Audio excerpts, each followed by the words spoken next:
Many of our readings do not get read every year, but this text from Matthew often is read every Epiphany or Epiphany season, and it's the annual tradition of wondering who these three magi are. Who are these people? Well, if you've heard me say this before, unfortunately you can hear me say it again. It says that there are three gifts, but it doesn't say there are three magi. Maybe there are more. And the tradition holds that they were three kings, suggests that they were all men or that they were kings. But it definitely doesn't say that they were all men or that they were all kings, and it certainly doesn't say that one of them was named Melchior. There are lots of theories about these individuals, which include that they are astrologers or that they are Zoroastrians who have come from Persia. Zoroastrianism was the main religion in parts of Asia for at least a couple of thousand years, until the rise of Islam in particular in the 6th century CE, which pushed Zoroastrianism to the brink.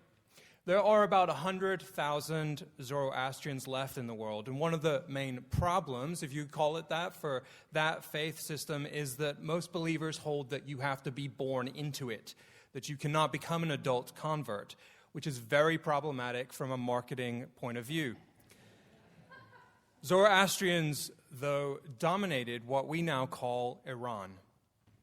There is every chance that Matthew's gospel places Zoroastrians coming from Iran to Bethlehem to pay homage to a king born of a virgin, even as Zoroastrianism's founder, Zoroaster, was also believed to have been the product of a virgin birth several centuries before Jesus. And that after his birth, after Zoroaster's birth, he was tested and attacked by demons to try and prevent him from pursuing his true calling, which is essentially what happens 2 chapters later in the book of Matthew with the temptation of Christ in the wilderness. So who or what is influencing whom? Why was it important to Matthew's gospel, of all the things that could be talked about, to focus on potentially Zoroastrians from Iran at the side of the Christ child? Perhaps it was simply to demonstrate right from the get-go of Jesus' life that Jesus would minister to Jew and Gentile alike, would minister with people oriented towards both East and West. Perhaps this story was told to supersede the Zoroastrian story as a way of saying that Zoroastrians were able to finally see the truth. Perhaps Matthew knew the story of Zoroaster and borrowed elements of it. Perhaps. We can see the value in this, though, right? Iranians of old choose Christ, not Herod. Iranians of old were welcome at the manger by Christ's side. Iranians played a central role in our tradition's foundational story. Iranians of old were portrayed as smart. Heck, we traditionally call them the wise men. And they came bearing gifts, lavish gifts, extraordinary gifts. Mike and Catherine Spinella were present in the plaza in Matamoros, Mexico on Christmas Eve this year. And I joined them shortly thereafter down there in Brownsville and in Matamoros.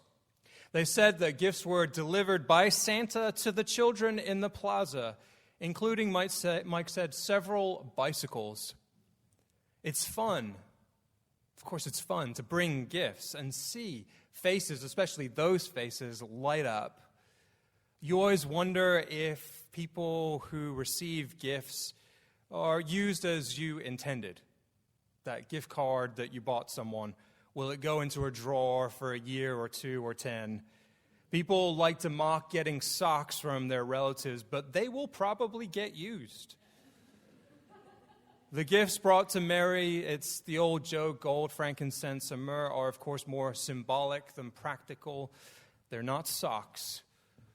Bicycles brought to the children in Matamoros are wonderful, and one also wonders how they will get used. 3 bikes for hundreds of kids. Where they will go when everyone fears leaving the confines of the camp. And of course, the bicycle as a symbol of freedom of movement perhaps will spark something in a child that we can't really anticipate yet. But when I got down there, one of my first stops in Brownsville was at a bike shop, fairly predictably. I rented a bike and I rode around last week along the many well-developed bike paths in the area. The main one runs from north to south, from the Palo Alto battlefield of the Mexican-American War to the zoo just north of the border.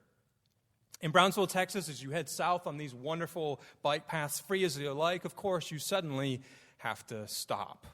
Roads begin to turn at funny angles as you approach the river that snakes its way through town, marking the border. There are signs posted giving you warnings about trespassing. One I saw reads, "Trespassers will be shot, survivors will be shot again." I assume that the author of the sign thought that he, let's be honest, it was almost certainly a he, was being funny. It seems pretty threatening when you're only 200 yards from the Rio Grande. So you keep going, and then you'll see it. The wall is not a wall in Brownsville, it's a fence. It's ugly and brown. It's a fence. There aren't many pretty fences.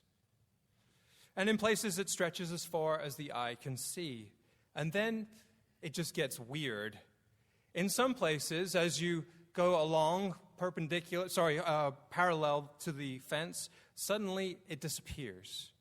I pedaled down a dirt road on the edge of an abandoned golf course that was adjacent to the Rio Grande. A border patrol man in a pickup truck warned me about going down there. He said, "Watch out, sometimes people cross down there." Because there's no fence. It's just a thin strip of river, and people come across and then they hide in the vegetation and they look to make a run for it in the middle of the night. 200 yards on either side, there's a big brown fence blocking their path. You go several miles east of downtown Brownsville, and again, the fence simply runs out, and there's a pickup truck sitting there, idling, someone watching and waiting, eating an apple, snacking, watching, waiting for people to come across.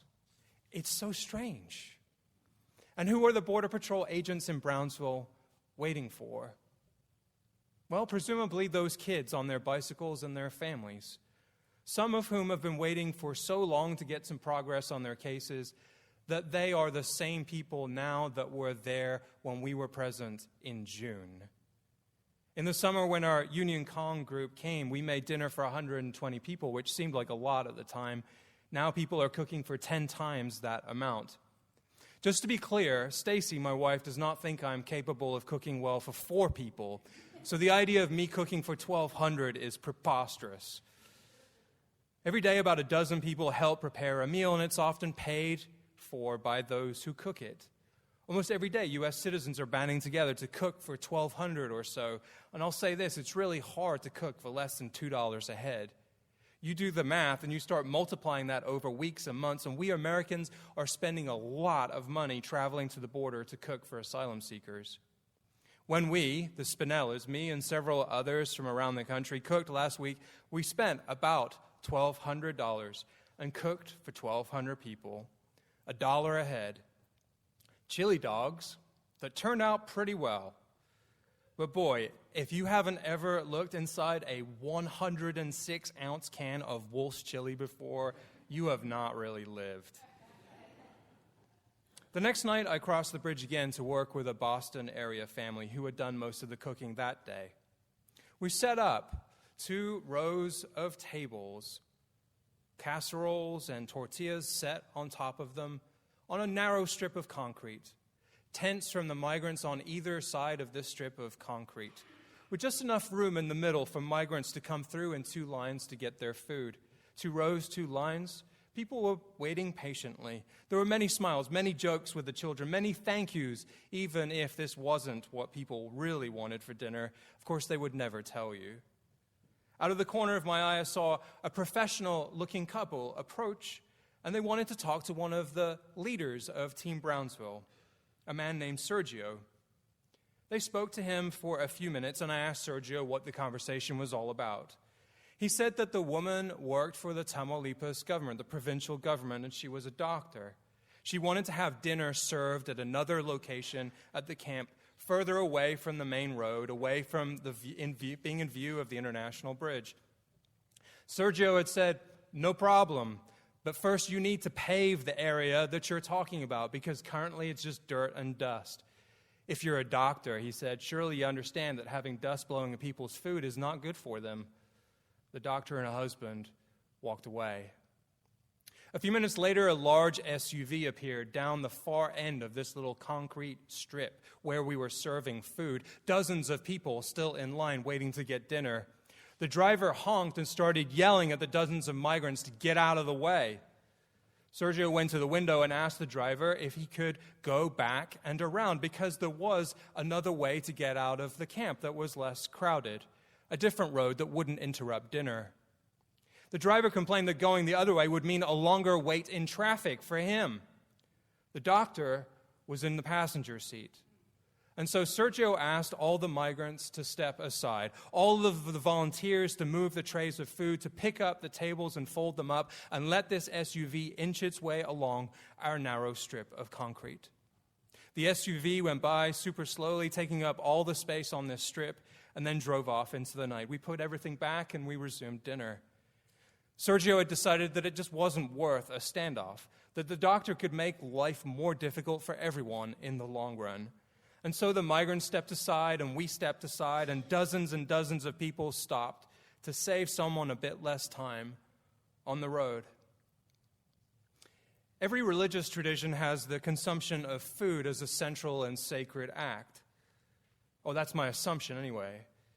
Many Sundays, of course, we bless bread and a chalice and we share it with each other. Nobody getting more or less food. All are fed, all are blessed, all are reminded of the larger story to which we all belong. It's meant to remind us, of course, of our other meals. What good is religion if it never leaves the worship space? It's meant to trigger thoughts of who exactly is welcome at our tables, who is going without in the world, the essential goodness of grain and vine. When I was a kid, a phone rang while we were at the dinner table, and I was always told, leave it. Let them leave a message because we're eating. Now, don't bring your cell phones to the table because it should be free of distractions. Talk to each other. Find out what's going on. Bless each other with your presence of mind and soul. And we mess up dinner all the time with our fatigue or our moodiness. Hopefully we can forgive each other for that. But just imagine at your table someone driving up and telling you to get out of the way while you're getting food at the only table that you have. And it's being done by someone who says that they are there to help you. The migrants were not fazed by this interruption. I thought back to how I'd been standing in line at the Newark airport a couple of days earlier. That long security line in Terminal C that can form sometimes, that snakes its way through the whole terminal. A lady who was stood right in front of me was clearly already agitated after she'd seen the length of the line and was worried about missing her flight.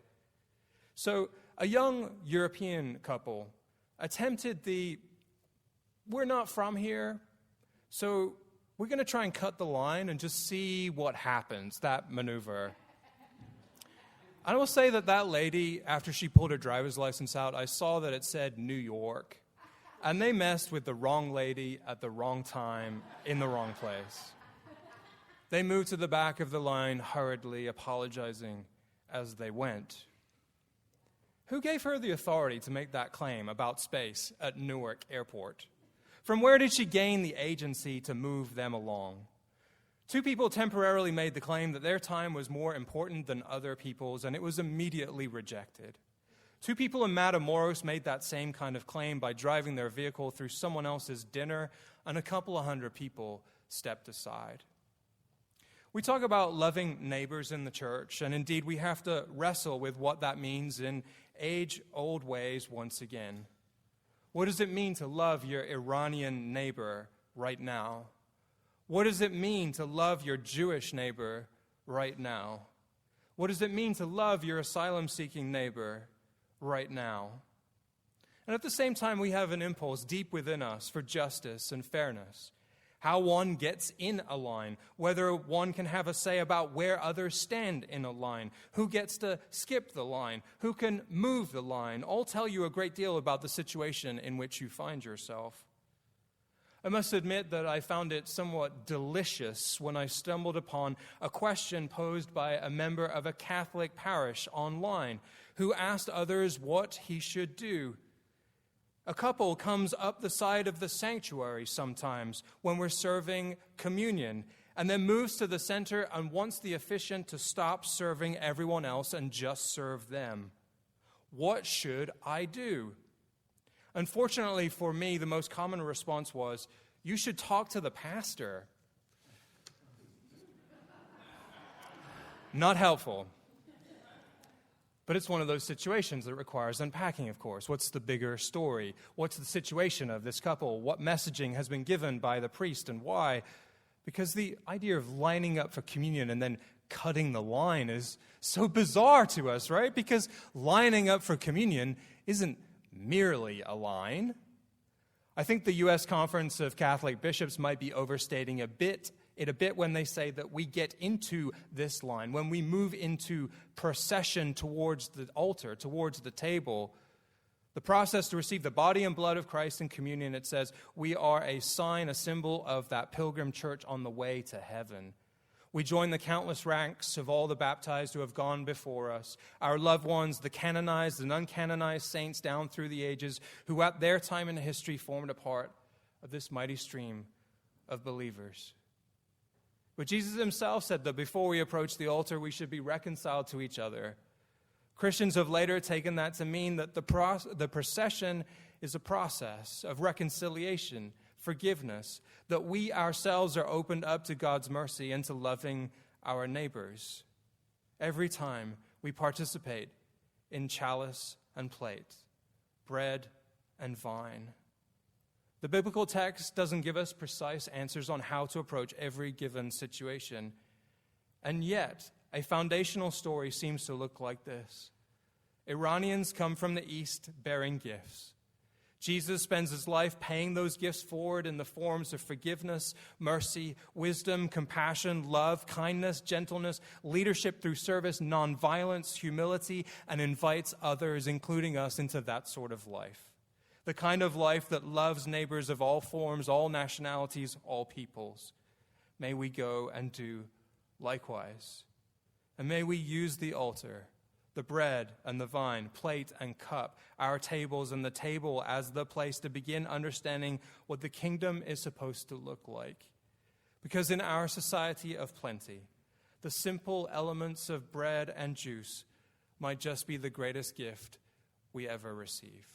May God's peace be with you.